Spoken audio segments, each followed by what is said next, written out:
Hello everyone, I'm Prantar Ghosh from Dartmouth College, and I'm going to talk about adversarially robust coloring in graph streams.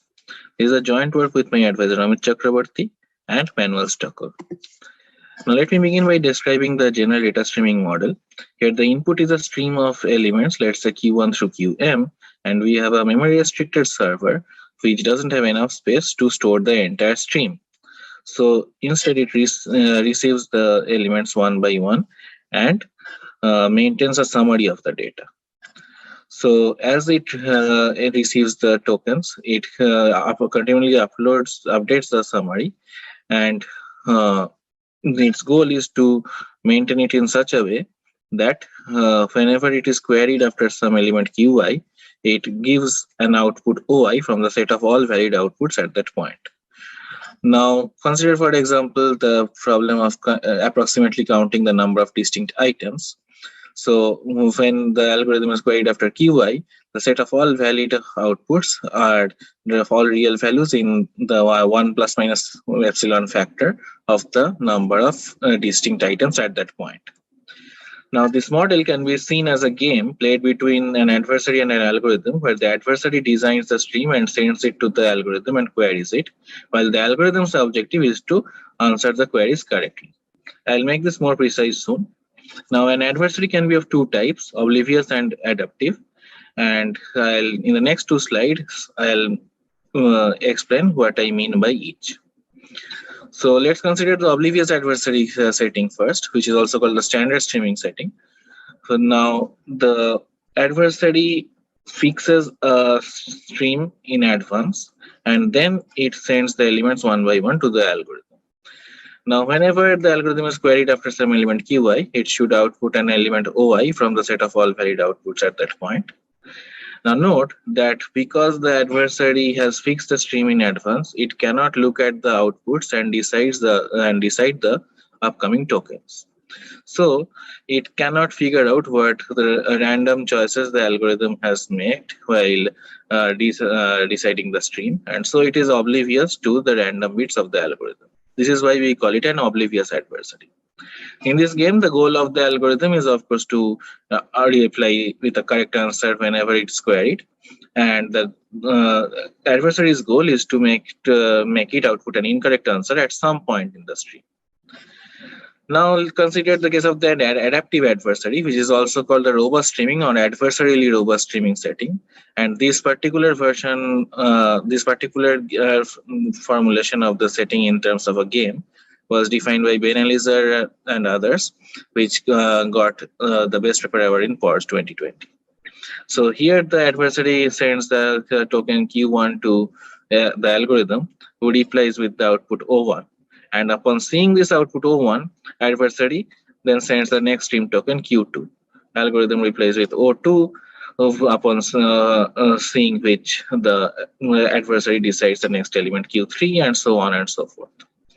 Now note that the adversary adaptively decides the upcoming tokens based on the outputs given by the algorithm.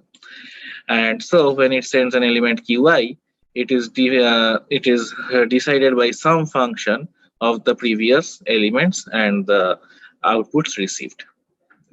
So in this case, the adversary can learn about the random bits used by the algorithm from the outputs given, and then it can continue the stream in such a way that the final stream turns out to be one that is bad for the random bits of the algorithm, and thus it can make the algorithm fail. Now, if an algorithm replies with correct answer at all points, even against an adaptive adversary, then we call it adversarially robust. For example, note that deterministic algorithms are always robust because they are correct for any stream. Now, two practical scenarios where this setting comes up is, let's say an user is interacting actively with a database and querying upon seeing the answers it receives, or online streaming or marketing service like Netflix or Amazon recommending items to users based on their history. Now consider the problem of streaming graph coloring, where the input arrives as a stream of edge insertions, and our task is to assign colors to the nodes of the vertices such that no two adjacent nodes get the same color. Now we want to optimize the number of colors used. Here we focus on coloring with some function of delta colors, where delta is the maximum degree of the graph, because coloring with the minimum possible number, that is a chromatic number of colors, is a extremely hard problem. Now it is known that every graph is delta plus 1 colorable, and this coloring is achieved easily because we can just go over the nodes one by one and assign them a color greedily by assigning the color which is not already taken up by any of its neighbors. However, this algorithm uses linear space, and so this is a challenging problem even in the streaming setting. Now, for the Oblivious adversary setting, breakthrough work by Yasadichan and Khanna gives a delta plus 1 coloring algorithm in semi-streaming space, that is in n polylogan space, where n is the number of nodes in the graph. I'll use this notation throughout the paper. However, this algorithm is inherently randomized, and so are other existing algorithms for graph coloring. A couple of which are given by myself and co-authors Suman and Amit, and a class of algorithms given by Alon and Asadi. And all of these algorithms can be shown to fail against an adaptive adversary because he can figure out the random bits used by the algorithm. Now, a natural question is then, can we design an adversarially robust delta plus 1 coloring algorithm? And this is a slightly easier question than an open question raised by Yasadi in a talk at Simons Institute in 2018, where he asked, can we design deterministic delta plus 1 coloring streaming algorithms? This brings me to our results. We show a lower bound that any robust coloring algorithm that uses k colors must also use omega n delta squared over k space. And since all deterministic algorithms are robust, the lower bound also holds for such algorithms. Now, two immediate corollaries are that leave alone delta plus 1, even an ordered delta coloring algorithm, which is robust, needs linear space, that is omega n delta space. And a robust semi-streaming coloring algorithm, it requires omega delta squared colors. Now, contrast this with the aforementioned result of Asadichan and Khanna, which in the Oblivious adversary setting got a semi-streaming algorithm with delta plus 1 colors. So it shows a first separation between standard and robust streaming algorithms for a natural problem, and also establishes the first separation between randomized and deterministic streaming coloring algorithms. The first one answers an open question raised by Yuri Stemmer at Stock 21 workshop on robust streaming. And the second one answers the aforementioned open question by Yasadi. Now, I should mention here that a parallel work by Yasadi, Chen, and Sun that appeared on arXiv a few days after our paper shows a stronger separation for deterministic algorithms. And they show that any deterministic semi-streaming coloring algorithm must use exponential in delta power some constant colors. Now, we complement our lower bounds with some algorithms, and we give an ordered delta cube robust coloring algorithm in semi-streaming space. Now, the version of the algorithm in the paper uses quite a few, that is ordered n delta random bits. And I'll talk about it, but we later show that this assumption can be removed. And we also give a ordered delta squared coloring algorithm in n squared root delta space for insert-only streams, and for translate streams, the space usage is ordered square root of n times m. Now we generalize these results to get delta power k coloring in n delta power 1 over k space for insert-only streams for any natural number k. And for translate streams, the space usage is n power 1 minus 1 over k times m power 1 over k. Now, observe that this establishes a double separation for adversarially robust algorithms in semi-streaming space, because as noted earlier, it establishes separation from ordinary randomized algorithms that is the result of Asadichand and Khanna. And it also shows that while for robust coloring algorithms, polydelta color suffices. The result by Asadichand and Son says that deterministic algorithms need exponentially in delta colors. Now, let me describe the significance of our result in the context of adversarially robust streaming. So, prior work on an adversarial robustness, for example, the work by Hart and Woodruff in Stoeckl 13 and the one by Ben Eliezer and others in PORS 20 show that many existing standard streaming algorithms are not adversarially robust. So, Ben Eliezer and others in this slide gave a general framework for converting a standard streaming algorithm to a robust one. So, for 1 plus minus epsilon estimating any function f, given an algorithm A that uses space order S, we can convert it into a robust streaming algorithm A prime that uses space S times lambda, where lambda is the flip number or the number of times the value of the function f can change by a factor of 1 plus minus epsilon over a stream of length m. Now it's easy to see that if the stream is insert only and monotonic, then the value of lambda can be at most logarithmic. And so we can do this robustification incurring just a log factor in space. The subsequent work by Hasidim and others improved this overhead from lambda to square root lambda. And other works like the work of Woodruff and Zhou and the one by ITCS and others show that assuming something called difference estimators, further improvements can be done. Now, for turnstile streams or non-monotonic function, this flip number lambda can be very large. That is, it can be linear in the stream length.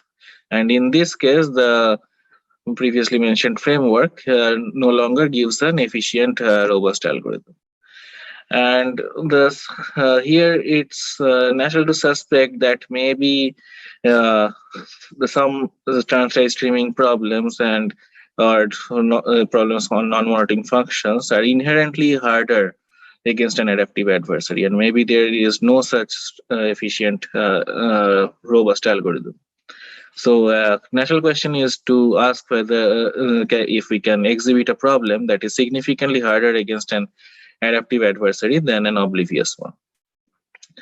So, in this context, Hart and Woodruff show that this is true for if the algorithm is a linear sketch.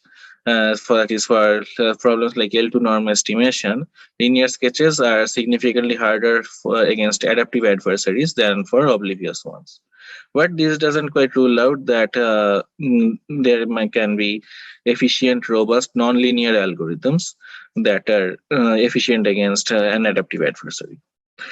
Now, Kaplan, Mansoor, Nissim, and Stemmer in Crypto 21 were the first to show a separation between standard and robust streaming algorithms. And they show an exponential gap where the ratio between the space needed for adaptive and oblivious adversaries is omega of square root lambda. So this shows that the Hasidim and others' result is tight. But there's this result is a little unsatisfactory because the problem that is shown that is used to show the separation is a highly artificial problem. So natural follow-up question is whether we can show a separation for a natural problem. And as mentioned before, this is an open question mentioned by Stemmer at a Stoeckl 21 workshop. So for this, consider the very simple event extraction problem, where the input is a stream of insertion and deletions of elements, and whenever queried, we want to return an element with non-zero frequency. Now, in the oblivious adversary case, using L0 sampling, we can easily solve this using polylog space. But against an adaptive adversary, this problem is omega n space. Here's the proof. Let's say we have a robust sketch for element extraction, which has processed n over 2 elements that are unknown to an adversary. And let's call this set S. We can show that the adversary can retrieve the entire set S by just querying the algorithm. So it queries the algorithm, receives an element, let's say A1, records it, and deletes this element A1. Then it queries it again to receive the next element A2, records it, and deletes A2, and so on and so forth until it retrieves all n over 2 elements. So it retrieves the entire set S, and it can be shown using basic information theory that such a sketch must have used omega n space. But there's still a slight quibble about this separation. That is because we showed the separation for a problem that allows deletions. And we kind of expect that problems on ternstile stream are hard against an active adversary. So we define the question as follows. We want to show a separation for a natural problem that is on insert-only streams. So now consider the problem of missing item finding, which is kind of a complement version of element extraction. Here we only have insertions in the stream, and when queried, we want to return an element that we have not seen so far. So in the Oblivious adversary case, using L0 sampling on the ones complement of the frequency vector, we can again solve it using polylog space. And again, against an adaptive adversary, it needs omega n space. The proof is along similar lines as the last one. Let's say the MIF sketch has processed n over 2 unknown elements. The adversary queries it, receives an element A1, stores it, and inserts this very element because it knows it was first missing. Now it queries and gets a new missing element A2, and it goes so on and so forth until it receives n over 2 elements, and at that point it knows that it has the complement of the set S, so it knows the set S exactly. So therefore, again, by the previous argument, this sketch must have used omega n space. So now we have shown a separation for a natural problem and on insert-only streams. So are we happy now? Well, not quite, because this missing item finding problem, although natural, it's not a very well studied and important problem on its own. So can we further define the question in this way? Can we show a separation for a problem which is natural, well studied, and on insert-only streams? And now we answer this in the affirmative by exhibiting the graph coloring problem. And the intuition for the separation is that proper coloring of a graph with a very small number of colors reveals lots of missing edges in the graph. And then we have this connection to the missing item finding problem, for which we know there is a separation. Now let me discuss our techniques for the lower bound. So as is standard for showing streaming lower bounds, we use communication complexity, but we define a new communication game called subset-avoidance, in short avoid, with parameters T, A, B. The problem is as follows. So Alice has an input subset A of 1 through T, and which has size small a, and she sends a message to Bob, who wants to output a set capital B of size small b, such that it is entirely disjoint from Alice's set A. And now we show that the length of Alice's message, that is the one-way randomized communication complexity of this problem, is omega A times B over T. Using this lemma, we shall now show that robust coloring is hard. Let us describe a protocol for avoid TAB. Alice receives a subset A of 1 through n choose 2, and let's say A has size n squared over 8. Now she takes a robust delta plus 1 coloring algorithm and defines a graph on n nodes as follows. So let's say E1 through En choose 2 are all possible edges or vertex pairs of the graph. She picks permutation pi uniformly of random using public randomness. That means this permutation will be also known to Bob. And she picks this permutation of 1 through n and then adds the edges ei only for those I, such that pi of I is in her set A. We can show that by this random permutation of the edges, the maximum degree of the graph, which we call delta naught, is roughly n over 4 with high probability. Now Alice feeds this graph to the algorithm and sends its state to Bob. Upon receiving the state, Bob queries the algorithm and receives a delta plus 1 coloring algorithm. Now what he does is he matches the nodes, pairs of vertices with same color and forms a maximal matching. Note that he knows that these edges are missing from the graph, and therefore the corresponding elements are missing from Alice's set.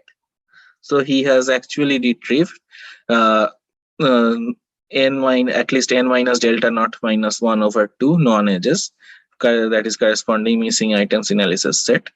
And this bound comes from the fact that each color class has at most one unmatched vertex, and there are delta naught plus 1 color classes initially. Now what Bob does is he adds these edges to the graph and queries it again. Observe here that Bob can repeatedly insert edges to the graph and query it and expect correct answers because the algorithm is robust. Otherwise, he wouldn't be able to do this again and again. Now, the second thing to observe is that because of the introduction of the matching, the max degree of the graph can have increased by at most 1. And so now there are at most delta naught plus 2 colors. So when he adds the matching edges, he retrieves at least n minus delta naught minus 2 over 2 non-edges by the previous logic. And then he adds these edges to the graph and queries it again and receives a coloring and continually goes on doing this until the max degree of the graph hits n minus 1. In this case, all vertices can receive distinct colors and he won't find missing edges anymore. So he goes on doing this iteratively, and finally he gets one missing edge, and then the total number of non-edges retrieved is the sum of these values, which we can see is theta of n minus delta naught whole squared, and delta naught was proved to be n over 4 roughly, so this value is theta of n squared. Now what Bob does is he uses the permutation pi to map these non-edges to missing items in Alice's set, and he outputs that set B. So Alice and Bob has solved avoid TAB, where T, A, and B are each seen to be theta n squared. So using this lemma, we can see that the space used by the algorithm is at least omega a b over t, which is omega n squared. And thus we have established this lower bound. And so this lower bound is for graphs whose final max degree is delta is like theta n. For graphs with lower max degree, this lower bound doesn't hold because even the graph size is not that much. So for the general delta, we show that the lower bound is omega n delta, still linear lower bound. And we show this by reducing from multiple parallel instances of avoid. Now we can further generalize this result to show that a k coloring algorithm requires omega n delta squared over k space. Now let me briefly describe our algorithmic results. So we have two main algorithms: a sketch switching based ordered delta squared coloring algorithm in n root delta space, and a Palette-Sparsification based delta cube algorithm in semi-streaming space. Let me describe the delta squared coloring algorithm first. So first I'll describe the sketch switching framework by Ben Eliezer and others. So let lambda be the flip number, that is the number of times the output can change for a problem, and A be a standard streaming sketch for this problem.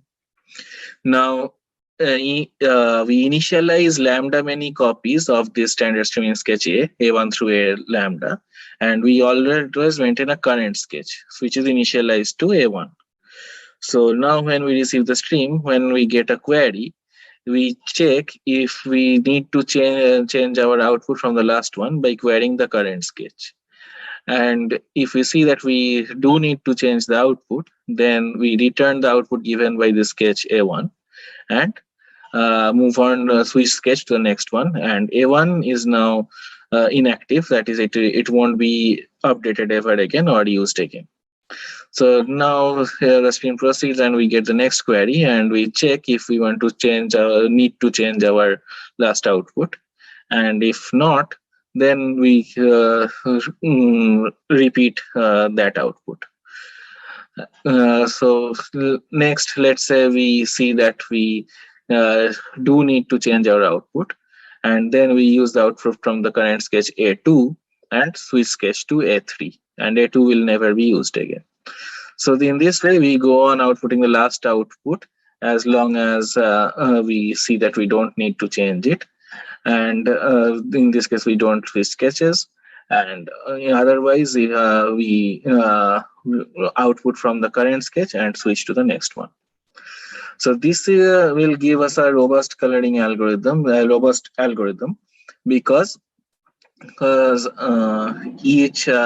whenever we give an output from a sketch, we don't use it anymore, and so all sketches processes streams which are independent of its randomness. So all of these sketches will give correct answer. Now, as we can see that given an algorithm with space order S, we can get a robust algorithm with space S times lambda, because we initialize lambda copies of the algorithm. However, for graph coloring, the challenge is that the adversary can force us to change our output at every point by introducing an edge between two like colored nodes. And then nightly implementing this framework would make us incur an M factor in space, which is no good. So we ask if we can decrease the number of parallel sketches. And now we describe our algorithm. So let's say we have, for some parameter S to be set later, we initialize like S copies of a standard streaming sketch for delta plus 1 coloring. Let's say we use the one by Asadichan and Khanna. And we also split the stream into S chunks. And each chunk has size order n delta over S, because the stream has size order n delta. And now how what we also do is we buffer a chunk, that is, we store it entirely, and when we reach its endpoint, we delete it and move on to storing the next chunk. Now, how the algorithm proceeds is that it calls the endpoints of the chunk as checkpoints, and whenever the stream reaches a checkpoint, it uses the current sketch to obtain a delta plus 1 coloring at that point. So again, the stream proceeds and it is the second checkpoint. It uses the current sketch A2 to get a coloring, and A2 will never be used again, and so on. Now, what do we do when a query arrives? Well, let's say the stream is coming and then we receive a query in the middle of the stream. So we can look at the graph as a union of G1 and G2, where G1 is the graph until the last checkpoint, and G2 is the current buffer stored. So we just used at the last checkpoint, we just used a sketch to get a coloring chi1 of G1. And for G2, because we have it in store, we can deterministically color it and get a coloring chi2. So for the coloring of the graph G1 union G2, that is the current graph, we just take product of the colorings. That is, if chi1 assigns color A to a vertex and chi2 assigns B, then we color it A, B.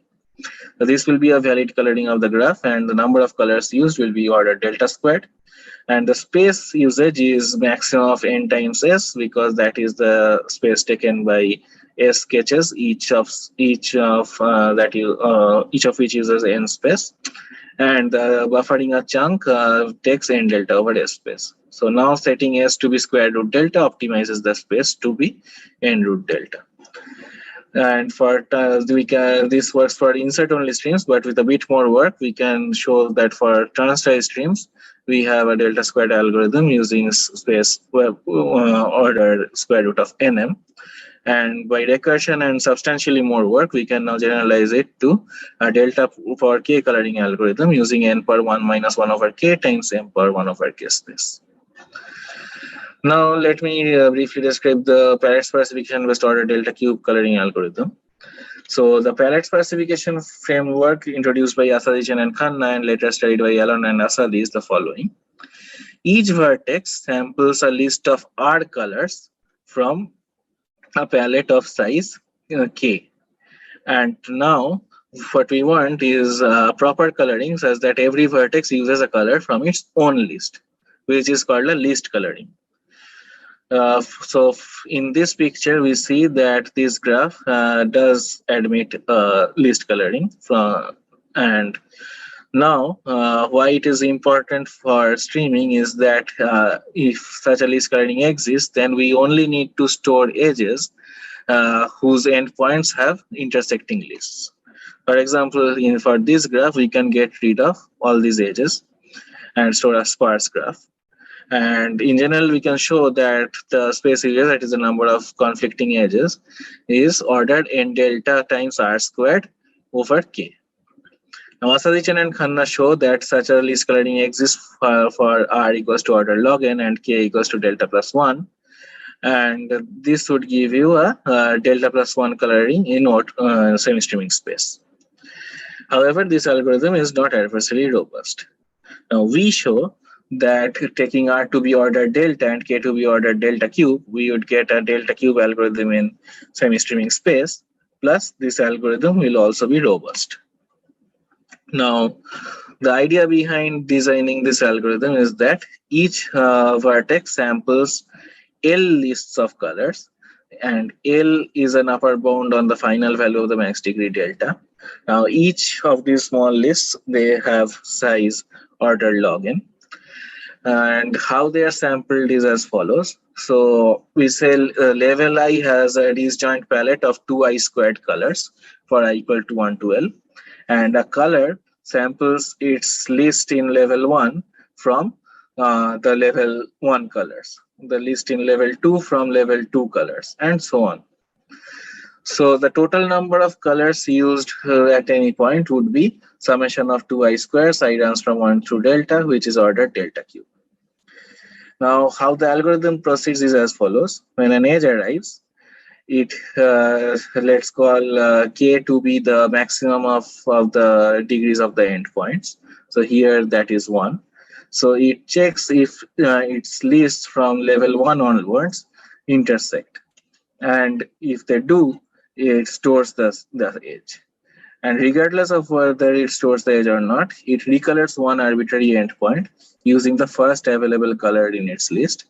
That is, use the first color that is not taken up by any of its neighbors. And it uses the color list in level degree of u, where u is the vertex being recolored. Now, we can see that for the first few edges, they will be stored because the level 1 list would very likely intersect because they are just drawn from 2 distinct colors with replacement. But as the degree gets higher, it becomes more unlikely for the list to intersect. For example, here, the lists from level 2 onwards, they probably don't intersect. So we don't store this edge. But we recolor one endpoint using the first available color in level 2 because its degree is 2. And again, for this edge, so let's see that degree of the vertex is 3 because we have stored only 2 edges, but this actual degree in the graph is 3, whereas the other endpoint's degree is 2. So we check lists from level 3 onwards, and because if they don't overlap, we don't store this edge, but we recolor one endpoint. And so this is the algorithm, and we can show its correctness by showing that with high probability, there will always be an available color for the recoloring vertex U in level degree of U. And we can also show that the number of edges that the adversary can make a store is no worse than the oblivious case. And for the oblivious case, I already argued in the last slide that the number of edges is roughly O tilde n. So we get a semi-streaming delta cube coloring algorithm. There's a caveat that all these color lists, they would take n delta random bits, and if we count it in our space storage, then that won't give us a sublinear space algorithm anymore. However, our ongoing work removes this assumption with some fairly new ideas. So to conclude, we showed the first separation between standard and robust streaming algorithms for a natural problem, and also between randomized and deterministic streaming coloring algorithms. We introduced new techniques for showing robust lower bounds and a new communication game which might be of independent interest. And we also designed a class of robust coloring algorithms which uses some new techniques. Let me end with some open problems. A natural open question is whether we can close the gap for semi-streaming robust coloring algorithms, where the lower bound is omega delta squared and the upper bound is ordered delta cube. I should mention here that our ongoing work makes some progress towards the upper bound, but we are still working on it. And we also see that our algorithms for turnstile streams are not that efficient if we have very long streams. And so we ask if there is some improvement on that front. And finally, the question of whether we can show a separation for a natural estimation problem is still open. And suspected candidate is, let's say, the second frequency moment on turnstile streams. Can we completely prove that a separation exists for this problem for adaptive and oblivious adversaries? With that, I'd like to end. Thank you for listening.